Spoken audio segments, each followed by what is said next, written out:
semuanya, jadi kali ini aku udah bersama dengan Mas Zaki. Jadi Mas Zaki ini adalah salah satu ketua PNU ISO dan nantinya aku bakal banyak tanya-tanya tentang gimana sih menjadi seorang muslim di Korea Selatan. Apalagi kita kan mahasiswa, jadinya kan di sini lebih lama, kita lebih tahu nantinya gimana sih kehidupan sehari-hari, apakah ada pengalaman-pengalaman yang unik yang mungkin telah dialami Mas Zaki, karena Mas Zaki sendiri pun lebih lama tinggal di sini. Udah berapa tahun Mas? 3 tahun ya Mas?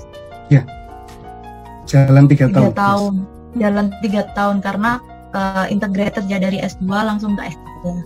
Oke, langsung aja. Mari kita berkenalan dengan Mas Zaki lebih dalam dulu. Jadi Mas Zaki ini sekarang semester berapa Mas? Aku sekarang semester 6, yes. Semester 6 belum masuk fall 2018 ya. Masuknya fall 2018, terus berarti S2-nya udah selesai ya Mas? Iya, tapi kan kita integrated itu kan nggak ada tesisnya gitu kan, nggak ada sidangnya. Jadi ya kayak selesainya kan ya dari masa course yang udah diambil aja gitu. Jadi nggak ada bedanya sih, masih kayak lanjut aja S2, S3 gitu. Oh berarti nggak ada bedanya gitu. Nggak ada tesis S2 dulu, terus habis itu baru masuk course S3, nggak gitu juga Mas? Enggak. Jadi langsung masuk ke course-nya S3 sih. Justru malah kita nggak ada bedanya ya kayak ngambil course biasanya aja. Lebih enak Mas, apa gimana? Nah ini kekurangannya sepanjang aku tahu, jadi Indonesia itu untuk penyetaraan, jadi kan kita kuliah di luar negeri. Kalau kita ambilnya program integrated, yang mana itu nggak ada tesisnya, itu kalau kita pulang ke Indonesia, penyetaraan itu hanya dapat langsung S3 tok, karena kita kan cuma menjalankan yang disertasi. Jadi nggak ada ijazah S2, jadi dapat gelarnya langsung PhD tok. Jadi ya S1 tiba-tiba PhD gitu. Ini contohnya kamu bisa lihat di dosen-dosen kita di teknik informatika ITS. Itu mereka kan kebanyakan ada yang Pak siapa tuh dosen-dosen yang lulusan Taiwan itu S.Com PhD gitu ya. Iya, karena nggak ada S2-nya nggak ada. Ya, kayak gitu. Kekurangannya itu sih. Kelebihannya kalau integrated itu karena kita itu kalau yang beneran ditempuhnya sesuai jadwal itu sekitar 3,5 tahun. Yang mana lebih cepat ya katakanlah 1 semester ya. Jadi kalau kita master kan 2 tahun. Terus kalau PhD juga course-nya itu kan 2 tahun. Jadi lebih cepat 1 semester. Gitu. Menarik ya ternyata. Iya, cuman di Korea ini, di Indonesia kurang tahu sih, kayaknya ada program sejenis, setahu kayak fast track, tapi itu fast track kan S1, S2 kalau nggak salah. Iya. Kalau nggak salah juga ada S2, S3-nya juga ada sih. Cuman nggak tahu itu penyetarannya tetap dapat ijazah S2, S3 juga atau ya langsung S3. Kalau di Indonesia, berarti Mas nantinya dapat ijazahnya cuma 1 ya, ijazah S3 gitu. Setahu, sepanjang aku tahu begitu. Jadi kecuali kalau nanti ada perubahan aturan ya, jadi S2-nya mungkin bisa dihitung dari course-nya kah atau gimana gitu. Jadi nggak tahu juga, nanti masih lama kan lulusnya, jadi peraturan juga bisa berubah ya, masih bisa berubah. Oke, terus Mas Zaki ini kan ketua PNU ISO bagian ketua Perpika bagian PNU atau gimana ya, aku nggak paham sih itu PJ Kampus. PJ Kampus. Jadi ada ketua Perpika nih. Benar, ada presiden. Ketua Perpika, terus di bawahnya pas gitu Mas. Presiden Perpika, terus gubernur wilayah. Gubernur wilayah tuh ya sebusan sama sekitarnya misalkan. Nah, terus yang tingkat selanjutnya PJ Kampus PNU, PJ Kampus Kyungsung gitu, atau Pukyong gitu. Oh ya, terus sama ini dengar-dengar Mas Zaki ini juga aktif dalam organisasi keagamaan, bener ya Mas? Iya. Nah itu organisasinya namanya apa sih? Organisasinya KMI, namanya KMI, jadi itu kepanjangan dari Komunitas Muslim Indonesia di Korea Selatan gitu. Jadi sebenarnya ada KMI juga di negara lain. Tapi kalau kita ya KMI Korea Selatan gitu. Berarti gimana? Berarti membernya itu satu Korea Selatan gitu, satu mahasiswa Korea Selatan atau? Nah ini sebenarnya dia itu lebih menaungi masjid-masjid di Korea ya. Jadi ya hampir seluruhnya yang ya ada PMI pekerja migran Indonesia juga ada di situ, dan salah satunya kan merekrut mahasiswa itu jadi ada di struktural juga menunjukkan bahwa elemen KMI itu nggak hanya PMI tapi juga ada mahasiswa. Dan tapi memang kebanyakan sih yang tergabung yang aktif di situ tuh PMI pekerja migran Indonesia. Kalau untuk mahasiswanya kebanyakan aktifnya di IMUSKA, terus ada di organisasi ya IMUSKA itu yang aku tahu. Jadi Ikatan Mahasiswa Muslim Korea Selatan atau apa? Ada lagi. Jadi kalau KMI ini kan menaungi nasional warga negara Indonesia. Nah kalau di Koreanya sendiri untuk seluruh warga negara itu ada yang namanya KMF, Korean Muslim Federation. Nah jadi kalau ada koordinasi dari KMF nanti disalurkan ke KMI, terus mungkin komunitasnya Uzbek, komunitasnya warga Malaysia misalkan gitu. Nah nanti KMI biasanya yang membagikan koordinasi info itu ke organisasi yang lain, IMUSKA dan lain-lain. Berarti IMUSKA itu di bawahnya KMI ya? Kayaknya lebih tepatnya sinergi sih, karena nggak ada struktural itu IMUSKA di bawah KMI, jadi lebih ke kolaborasi ya. Kalau KMI itu menaungi semuanya warga negara Indonesia Muslim di Korea, sedangkan IMUSKA itu yang mahasiswa. Tapi IMUSKA enggak di bawahnya KMI secara organisasi, bukan. Berarti Mas Zaki juga termasuk IMUSKA juga apa gimana? Kan mahasiswa juga. Kalau aku sendiri belum pernah ikut aktif ke IMUSKA ya. Tapi ada beberapa teman PNU juga yang aktif di sana. Kalau aku sendiri belum pernah ikut. Oke. Terus kegiatan dari organisasi yang KMI tadi apa aja sih Mas? Oh iya. Jadi ini memang drastis ya perubahan program kerjanya kalau selama pandemi ini. Jadi kalau dulu kan aku masuk itu 2018. 2019 itu aku udah ikut KMI kan. Nah itu acaranya yang utama itu ada Silakbar sama Tablik Akbar. Jadi itu acaranya kalau Tablik Akbar itu kalau nggak salah ya, ini mungkin kebalik. Jadi Tablik Akbar itu dilaksanain di libur Solal gitu, Solal. Jadi kan di Korea ada dua libur besar kan, Solal sama Chuseok. Nah jadi Silakbar dan Tablik Akbar diadakan di dua tanggal libur itu, hari libur itu. Dan acaranya sendiri itu mendatangkan dai dari Indonesia untuk ya bisa berceramah di sini. Jadi kemarin ada Ustadz Adi Hidayat, terus sebelumnya ada Cak Nun juga, ada dai-dai yang lain juga, ya, banyak. Setiap tahun itu selalu ada, ya. Dan 2 kali ya setahun. Wow, berarti pas pandemi ini juga masih ada gitu Mas, tapi online apa? Nah itu nggak ada, lebih ke nggak ada. Jadi kita udah melewati libur kemarin tuh sulit ya ngadain acara. Jadi karena 2 acara ini itu diselenggaranya kan offline. Biasanya bergilir. Jadi misalkan masjid mana itu sebagai IO-nya gitu, dia bantu untuk menyelenggarakan di kota itu, misalkan di Daegu atau nanti pindah ke daerah atas di Seoul atau di Busan juga bisa. Jadi muter gitu. Nah kebetulan karena pandemi ini acaranya nggak ada gitu. Nah makanya kepengurusan yang 2020 ini 2021 itu dibikin 2020-2022. Jadi dibikin 2 tahun. Jadi untuk melihat situasi kondisi juga. Gitu. Kalau sudah memungkinkan mungkin bisa offline lagi gitu.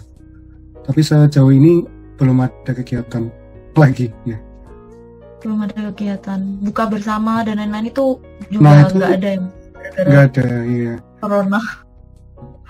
Karena corona. Padahal itu setiap hari itu di hampir setiap masjid yang dinaungi KMI itu selalu ada takjil ya, selalu ada iftar untuk buka bersama kalau sebelum pandemi. Nah kalau sekarang ini melihat peraturan dulu, kalau levelnya rendah kadang masjid menyelenggarakan buka bersama, tapi kalau diperketat lagi ya enggak ada. Dan oh iya, aku ngasih tahu juga di Korea ini itu ada sekitar 96 masjid yang tercatat di aplikasi Moveko. Mungkin nanti kita bahas itu. Jadi di Moveko itu ada 96 masjid ya. Itu multination ya, enggak cuman yang didirikan oleh orang Indonesia. Nah dari masjid-masjid itu Indonesia itu punya 64 kalau nggak salah. Jadi udah 60%-nya sendiri. Di Korea itu yang mendirikan itu warga negara Indonesia. Dan uniknya mereka itu kita ini orang Indonesia itu semangat gotong royongnya sangat terbentuk ya di sini. Jadi masjid-masjid itu dibangun atas dana dari masyarakat yang ada di sini, masyarakat Muslim. Jadi mereka patungan untuk menyewa atau bahkan membeli tanahnya sekaligus, yang harganya bisa miliaran, iya miliaran. Subhanallah. Iya. Aku juga penasaran nih Mas, selama Mas di Korea tuh ada nggak sih pengalaman-pengalaman yang mungkin entah apa ya unik lah dibilang, karena kan kita sebagai Muslim di sini kan minoritas Mas, jadi kan mungkin ada perlakuan yang berbeda dari masyarakat. Mungkin Mas ada suatu pengalaman gitu yang unik dari selama tinggal di sini? Kalau sejauh ini sih nggak ada ya. Aku orang Korea ini cenderung ya toleran atau mungkin cuek aja gitu dengan kehidupan beragama masing-masing orang. Iya. Jadi sejauh ini kita beribadah di sini juga lancar-lancar aja, tidak ada perlakuan rasis menurutku. Kalau hubungan antar umat beragama yang erat ya, jadi KMI itu juga ikut dalam perhimpunan Forkomasi, jadi itu gabungan antara organisasi-organisasi yang orang Indonesia yang ada di sini itu ya ada Kristen, ada agama yang lain, itu semuanya rukun. Dan ya menurutku nggak ada masalah sih sejauh ini aku rasain. Terus kalau misal mau Jumatan nih Mas, kan biasanya kan kalau cowok Jumatan ya itu izin ke profesor emang gimana Mas? Oh iya ya. Ya itu kita harus komunikasikan dari awal berangkat ke sini, awal pertemuan dengan Prof itu aku sampaikan. Kalau aku sih sampaikan ke Prof kalau setiap Jumat siang itu aku ada Friday prayer. Jadi Muslim itu ada Friday prayer, dan alhamdulillahnya Profku itu mengerti dan akhirnya mengizinkan. Jadi setiap siang itu kalau berangkat tuh biasanya kan jam 10 mungkin jam 11, tapi kalau untuk Jumat bisa Jumatan dulu terus baru nanti berangkat gitu. Jadi kalau misalkan ada pertemuan lebih, dan kebetulan tergantung lab masing-masing juga, ada yang pertemuan sama Prof itu fleksibel. Jadi kalau aku itu misalkan karena kita setiap Jumat itu ketemu ya sama Prof. Jadi karena ada ibadah itu akhirnya Prof mundurin gitu. Pertemuan meeting personal sama Prof itu rada sore gitu, jam 3 gitu. Bahkan dulu waktu kan selain Jumatan itu kan kita juga ngejalanin ibadah 5 waktu. Yeah. Nah aku kan karena kita ini kan seleb di kita punya satu lab bareng di Sentum itu kan. Dulu waktu pertemuan pertama karena kita labnya itu gabungan, ada beberapa Prof, aku sampaikan itu karena kalau aku itu ada ibadah 5 waktu, dan bahkan Prof mengizinkan kalau kamu perlu bisa pakai ruangan saya gitu, sebegitunya. Jadi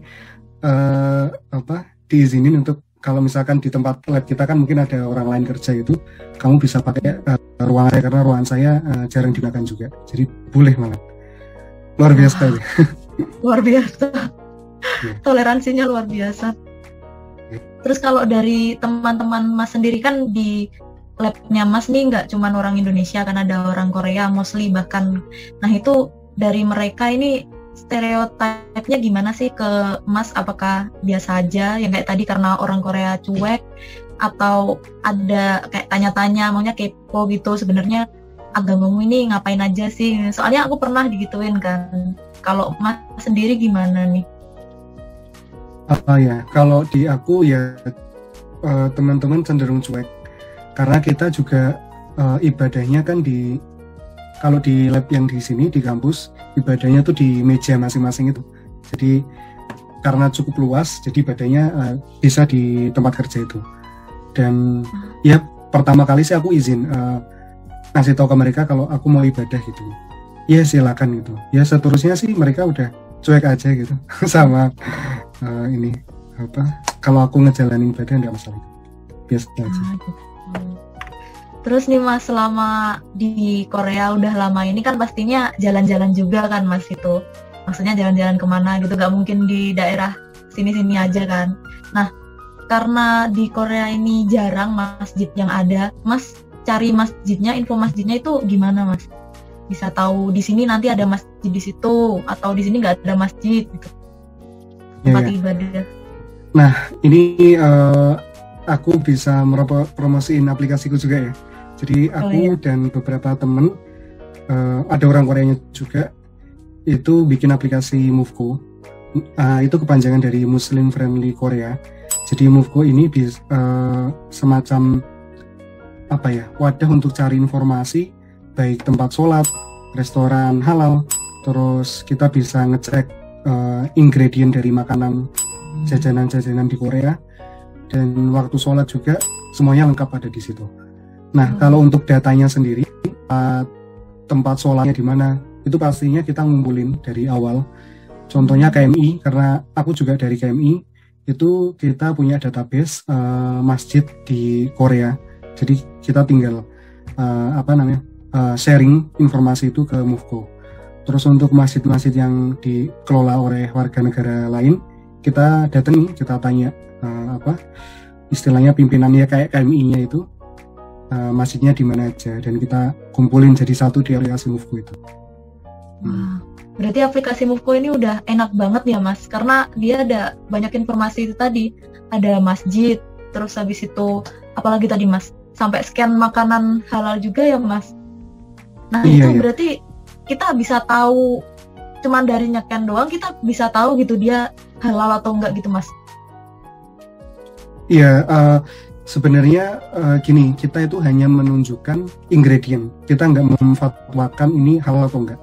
Jadi karena kita dapatkan data itu dari produsen. Nah, dari data itu kan semuanya detail, ada ingredientnya. Nah, itu kita filter mana ingredient yang kita nggak bisa makan, atau tunjukkan aja. Kalau misalkan ini ada pork gitu, kita kasih tanda gitu, data ini. Jadi setiap tanda itu kita punya checklist masing-masing.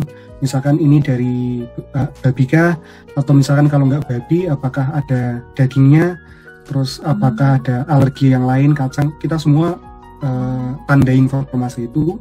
Nah, lalu kita rangkum di Moveko. Jadi kita nggak bikin fatwa di situ. Jadi kita hanya nampilin informasi kalau ini produk ini tuh ya ada kandungan tuh, ataupun bisa dari satu pabrikan itu dia punya misalnya satu pabrikan itu produksi produk lain yang mungkin mengandung babi. Jadi kita tampilin juga di situ. Lebih ke nampilin aja sih, nggak memfatwakan gitu. Nah, makanya kita juga ada fitur forum di situ. Nah, sebenarnya forum ini ditujukan untuk macam-macam, nggak hanya menanyakan hal atau haram, tapi juga bisa sharing pengalaman ya gimana cara hidup sebagai muslim di sini, mungkin tempat-tempat yang menarik, atau mungkin cara misalnya belajar bahasa Korea dan lain-lain. Tapi sejauh ini yang paling ramai di posting di situ adalah halal atau haramnya suatu produk, dan kita mengatasinya itu juga menggait beberapa imam dari masjid untuk bisa turut aktif untuk jawab di forum itu gitu. Tapi selebihnya semisal forum itu tidak imam itu nggak bisa jawab belum ada waktu untuk menjawab karena kan intensitasnya juga sering gitu, postingannya selalu ada yang baru itu ya, teman-teman lain itu orang warga negara lain juga itu bisa ngasih masukan bahwa ini haram karena saya menemukan informasi ini gitu. Jadi saya saling mengingatkan di situ juga gitu. Bisa reply komen gitu ya, jadi ya kayak forum diskusi gitu. Wah, menarik juga ya. Terus kalau nggak salah nih, aku sempat buka itu Mas, ada yang restoran juga ya, restoran halal atau enggak, tapi itu kayak ada beda-beda gitu, ada certified halal, ada terus ada apa lagi gitu, banyak banget. Itu sebenarnya apa sih Mas? Iya. Nah jadi kita mengklasifikasikannya gini, ada warung yang kokinya yang punya itu muslim, tapi dia enggak istilahnya, ya dia belum melakukan sertifikasi misalkan. Itu ada, kita sebisa mungkin menunjukkan, karena ini sangat ya pilihan restoran itu. Ya tadi ada yang satu pemiliknya muslim, ada juga yang dia memang minta sertifikasi halal dari KMF. Jadi itu kita listing juga, kita kasih informasi kalau ini disertifikasi oleh KMF misalkan. Terus ada juga di situ tuh seafood atau vegan. Nah itu kita kasih di situ. Dan ada juga yang pemiliknya tuh walaupun nggak sertifikasi tapi ngeklaim ini tuh halal. Itu juga ada. Jadi karena perbedaan itu akhirnya kita bikin aja masing-masing kategori itu. Jadi tergantung pengguna misalkan nih ada juga restoran yang sebenarnya itu bukan restoran istilahnya muslim gitu, kayak makanan mungkin Timur Tengah atau makanan Indonesia yang notabene diambil yang kokinya muslim dan diambil dari daging halal gitu. Tapi ada juga restoran Korea yang itu tuh ada menu-menu yang bisa kita makan. Ya, contohnya misalkan menu-menu hemul sundubu atau bibimbap, nah itu bisa kita listing di situ juga. Menarik ya berarti Mufco ini, karena semuanya ada gitu informasinya. Terus detail lagi itu tadi certified-nya. Mungkin ya karena masing-masing orang beda ikutan lah gitu istilahnya. Jadinya didetail banget, wah bagus banget. Terus Mas Zaki ini di Mufco ini bagian apa Mas? Aku sendiri handle back end. Jadi yang mengelola database, terus juga semua back end ini bahasa teknis banget ya bagi kita anak IT ya. Intinya yang orang di belakang, kalau aplikasi itu kan istilahnya tampilannya, nah datanya, responnya yang ditampilkan itu di manage sama back end, aku yang manage. Jadi aku lebih ke back end ya. Kalau Mufco sendiri aku sempat cek terakhir tadi sore kalau saya, total orang yang sudah register itu ada 11.000 user ya, 11.000-an user. Itu yang register ya. Jadi di Mufco ini kan kalau kita pakai itu nggak harus login. Jadi kita bisa pakai tanpa login, nah itu nggak ke-track. Jadi mungkin lebih besar daripada itu. Dan belum lagi jumlah download juga ya. Mufco ini karena pandemi kita istilahnya masuk ke tahap pengembangan yang slow development ya. Jadi karena tourism itu juga saat kayak pandemi gini kan mati kan. Jadi kita hanya pengembangan fitur kecil-kecil aja biasanya yang dilakuin. Sama update data juga nggak seintens dulu gitu. Oh iya Mas, itu mau tanya, kan usernya udah banyak itu. Nah, Mufco sendiri itu bahasanya bahasa apa aja nih? Kan berarti penggunanya nggak cuma Indonesia doang kan? Karena kan Mufco bahkan yang bikin Mufco katanya tadi orang Korea ya Mas? Ya. Nah itu bahasanya apa aja? Awalnya kita bikinnya itu berbahasa Inggris, namun karena ya kebutuhan untuk Mufco ini bisa dipakai di semua warga negara yang ada di Korea, itu kita udah bikin bahasa Indonesia, kemudian ketiga bahasa Korea. dan kita on progress untuk bikin ke bahasa Arab juga Uzbek ya. Jadi kita sedang cari translator juga sih. Tim CEO-nya itu sedang mencari talent untuk membantu penerjemahan itu. Mantap. Jadi yang menerjemahkan ini bukan Google Translate yang otomatis, tapi kita terjemahkan manual agar lebih tepat menyampaikan informasinya gitu ke pengguna. Berarti habis ini bahasanya makin banyak juga ya? Ya, harapannya semua orang bisa pakai. Wah, bagus sekali ini ternyata. Buat kalian yang kalau mau ke Korea, entah itu cuma liburan atau tinggal di sini, kuliah di sini, kayaknya aplikasi ini bagus banget untuk kalian. Install.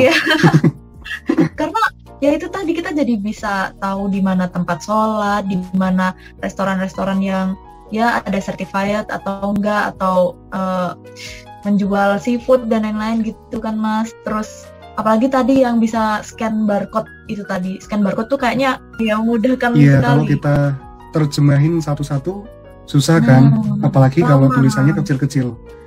Iya. Jadi scan itu lebih cepat ya. Oke, kalau gitu makasih banyak ya Mas Zaki hari ini sudah meluangkan waktunya yang pasti sibuk banget. Sama-sama. Karena udah semester 6 juga. Aduh, terus iya, organisasinya iya, aktif organisasinya juga banyak banget, aktivis di KMI juga, terus developer di Movco juga, projectnya banyak banget gitu di sini, pengalamannya juga banyak. Jadi makasih banyak Mas udah meluangkan waktunya. Semoga Ramadan kali ini berkah. Amin. Teman-teman yang nonton juga ya. Amin ya.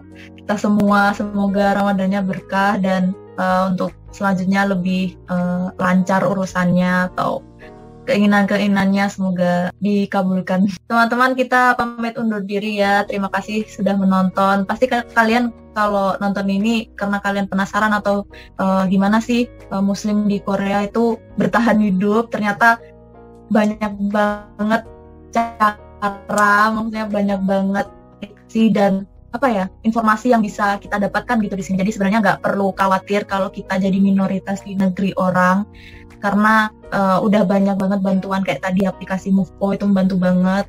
Dan kalau kalian butuh orang, maksudnya butuh informan dan lain-lain juga di forum juga bisa kan tadi di Movco juga. Dan masjid di Korea juga banyak. Nah ya, masjid di Korea nggak sesedikit yang kalian kira. Jadi di beberapa tempat tuh pasti ada masjid, tapi emang nggak kelihatan masjid aja gitu kan Mas. Jadi ya itu aplikasi itu juga membantu buat kalian cari masjid itu buat tempat beribadah. Oke, terima kasih teman-teman semuanya. Terima kasih Mas Zaki. Dadah. Assalamualaikum. Waalaikumsalam.